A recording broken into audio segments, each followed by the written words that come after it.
creuseurs ont perdu la vie ce jeudi 27 juin 2019 dans la concession privée de l'entreprise Kamoto Copper Company, de suite d'un éboulement. Selon le gouverneur Mouyej, ce bilan n'est que provisoire. Il pourrait s'alourdir dans les heures qui suivront. La fragilité de la terre et le non-respect des normes de creusage sont à la base de cet accident, a dit le gouverneur du Lualaba. Mesdames, messieurs, bienvenue dans ce journal.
Creuseurs ont perdu la vie ce jeudi 27 juin 2019 dans la concession privée de l'entreprise Kamoto Copper Company, de suite d'un éboulement. Selon le gouverneur Mouyej, ce bilan n'est que provisoire. Il pourrait s'alourdir dans les heures qui suivront. La fragilité de la terre et le non-respect des normes de creusage sont à la base de cet accident, a dit le gouverneur du Lualaba. Mesdames, messieurs, bienvenue dans ce journal. Un éboulement s'est produit ce jeudi 27 juin 2019 dans la carrière Cove de l'entreprise minière Kamoto Copper Company. Il y a plus de 36 morts selon le bilan provisoire donné par le commandant vice de la police nationale congolaise. Reportage. C'est un jeudi pas comme les autres pour ces creuseurs qui ont l'habitude de travailler dans la cove de l'entreprise KCC. Ce matin, un éboulement se produit, laissant ainsi plusieurs familles dans une tristesse inestimable, une situation qui n'a pas laissé indifférents certains creuseurs. Manika Leban nous donne les explications. La scène s'est déroulée dans la carrière de Cove de KCC. Ce sont les gradins qui ont cédé. Pour le moment, on ne sait pas encore estimer le nombre de morts. Nous étions surpris de cet éboulement. Les gradins de la carrière Cove ont cédé. Cet état de choses a occasionné des événements malheureux. Beaucoup de creuseurs ont trouvé la mort. Je ne sais pas s'ils seront en mesure de repêcher tout le corps. Un phénomène qui a rempli le morgue de Mwangezi et HPK. Face à cette situation, Emmanuel Banzé, commandant ville, donne le précision. Jusque-là, nous avons éventuellement au moins 37 corps. Vous voyez déjà, on vient de déposer quelques corps. Il y a d'autres qui étaient transportés par la famille. Les autres qui étaient transportés par la famille. Maintenant, on est avec contact avec les autorités. Je crois que ceux qui ont la famille peuvent déjà dès demain enterrer. passer au bureau de la police pour des formalités et pour essayer un peu de dégager la mort. Il s'y est dénoté que la mort de Mwangezi a enregistré jusqu'à 16h 18 corps et un blessé. Et la mort de l'HPK, quant à elle, a enregistré 2 corps et 8 blessés et un qui est entre la vie et la mort. Selon le colonel Banzé Emmanuel, jusqu'à le bilan est de 38 corps. Sur ce même sujet, le bilan provisoire de cet éboulement est de 36 corps sans vie ramassés. C'est ce que le gouverneur de province, Richard Mouyej, a livré ce même jeudi 27 juin 2019 au cours d'un point de presse. Pour lui, le nombre de morts pourra s'alourdir. Suivez. Un grave accident vient de se produire à KCC, exactement, précisément du côté Co, où nombreux caisseurs se sont introduits et se sont adonnés à des activités d'exploitation minière sur un site qui leur est interdit.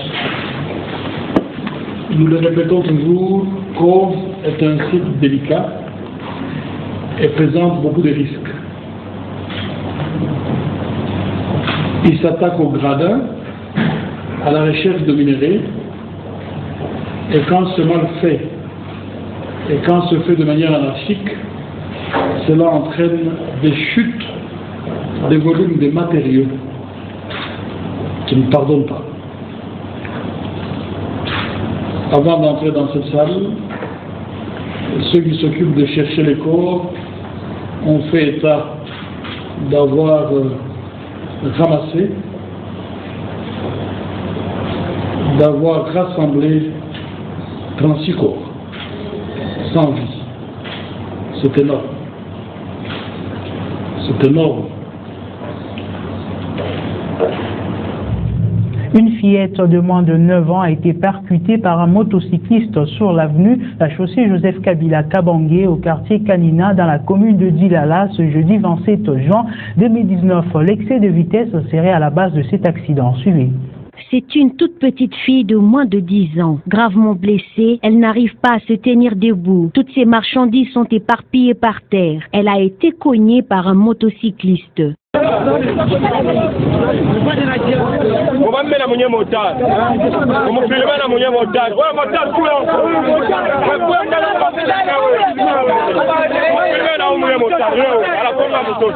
Selon les témoins, l'inattention de l'enfant en traversant la route, l'excès de vitesse et le manque de casse-vitesse sont à la base de cet accident. Il fustige aussi l'irresponsabilité de parents qui laissent les enfants exercer des activités qui ne correspondent pas à leur âge.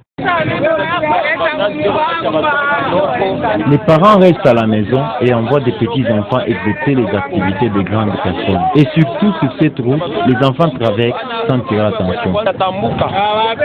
L'enfant a été vite acheminé à un centre de santé le plus proche.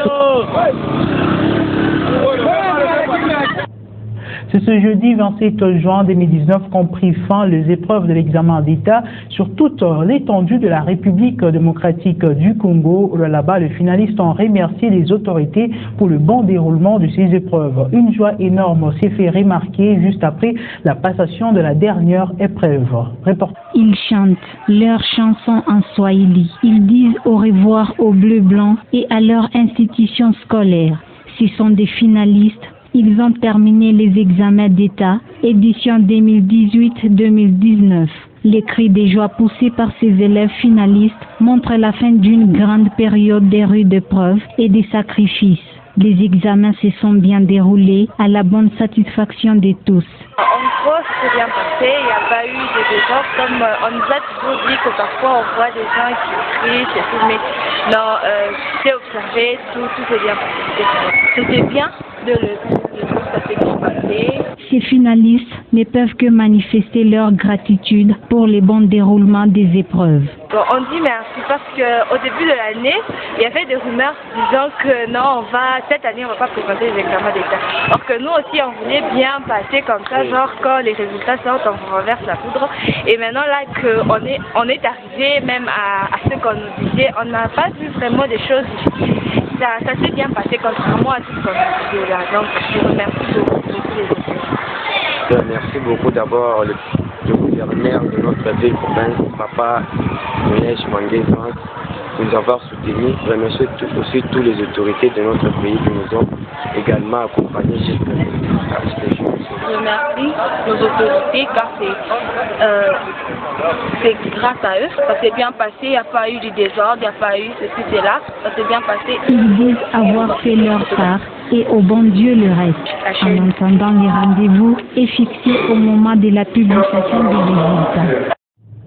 La mairie de Kolwezi avait pris des dispositions pour faciliter le transport sur certains tronçons de la ville en mettant de bus de Sotracol. Après plusieurs mois d'activité, ces bus ne sont plus en circulation. Les raisons sont multiples. Reportage. Le malheur des uns font le bonheur des autres, dit-on. Pendant que la population se plaint de l'absence, depuis 3 semaines, des bus en commun de la ville, connus sous le nom de Sotracol, sur différents tronçons routiers. Le chef des minibus, eux, s'en réjouissent. On ne sait pas, les bus de Sotracol étaient venus comme le village. On était depuis longtemps, et puis, comprenez, les gens d'ici vers Kapata, c'était à 1000 fois. Parce que le kilométrage quittait ville vers Kapata, c'est 14 km. Les Sotracol étaient ici, c'est dans le bus de l'État. Ils venaient ici, j'en dis que non. D'abord, auparavant, ils avaient pris les gens gratuitement pendant un mois. On était toujours ici. Oui, on versait 30 000 francs. On a payé par nos boss, on a dit que non, pardon. On versait 30 000 francs. Maintenant, pour le moment, on a dit ça, comme Sotracol est venu, nous allons réduire. On n'a pas majoré les prix. Nous avons le prix de la c'était le 1000 francs, c'est ça même. Bon, on ne sait pas si les bus est en panne, ou soit il y a un manquement de carburant, ou soit les chauffeurs ne sont pas payés, on ne sait pas. L'absence constatée des bus Sotracol serait due à des causes multiples, entre autres les pannes. Selon les responsables du service des transports qui a préféré s'exprimer hors caméra et leur remise en service exige des entretiens, a-t-il confirmé. L'assainissement du milieu demeure un casse-tête dans certaines parties de la ville de Kolwezi. Au marché communément appelé Mouti Yaboulouma, cela est visible. Des immondices de mauvaise odeur envahissent ce marché. La population, quant à elle, est exposée jour et nuit à des diverses maladies. Reportage. Ils vendent pour gagner leur pain quotidien, tout en étant exposés à des différentes maladies suite aux immondices qui sont exposés à ces lieux de négoce. Ici, nous souffrons. Nous demandons à la mairie de nous venir en aide, en évacuant ces déchets qui dégagent une mauvaise odeur. Nous semblons être négligés. En même temps, nous payons des taxes de 500 francs. Mais où est la compétence de la mairie? Tel est le cas des marchands au marché Mouti Yaboulouma qui font face à un étalage d'immondices et l'eau stagnante qui dégage une odeur insupportable. Et à côté, c'est la nourriture qui est vendue. Nous vendons la nourriture près d'un étalage qui pue et nous ne savons pas quoi faire. La santé n'a pas de prix, dit-on. Exercer les activités commerciales hygiéniques est acceptable, tel est le souhait de plus d'un vendeur. L'Organisation des Nations Unies a reconduit les sanctions à l'encontre de la République démocratique du Congo suite à plusieurs cas d'insécurité qui sévit dans le pays. Cette décision n'a pas laissé indifférents les analystes politiques du là-bas. Suivez-le dans ce propos recueilli par Patient Kabamba. La question des sanctions à maintenir contre la RDC est tout à fait inopportune. Et en faisant cela, l'ONU est en train de jouer les jeux des multinationales qui veulent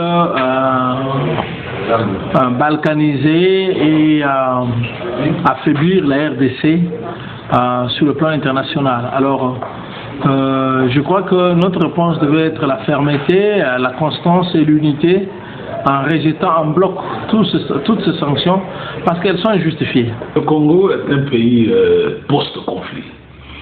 Il y a des poches de résistance, les rébellions qui sont encore signalées à l'est de la République.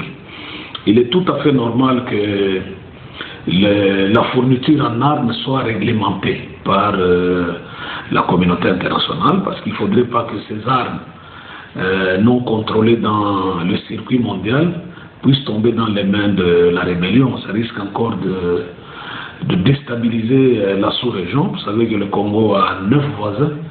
Il ne faudrait pas que la rébellion prenne de l'ampleur, et cela risque finalement de mettre à mal tous les pays de la sous-région. Nous sommes un pays post-conflit, il faut gérer. Parce que vous savez, lorsque vous faites un trafic d'armes, ces armes peuvent tomber dans les mains de la rébellion. Il y a un moyen de détourner les armes qui seront orientées vers le pouvoir central, et ces armes peuvent se retrouver dans les mains de la rébellion. Ça se fait. La rébellion s'assout sous la provenance de ces armes, sont parfois signalés par les proches du pouvoir. Vous voyez, il y a tout ça qui risque de déstabiliser davantage la sous-région. Mesdames, Messieurs, c'est la fin complète de ce journal. Merci à vous de nous avoir suivis. L'actualité reste en continu sur www.wangu.info. À très bientôt.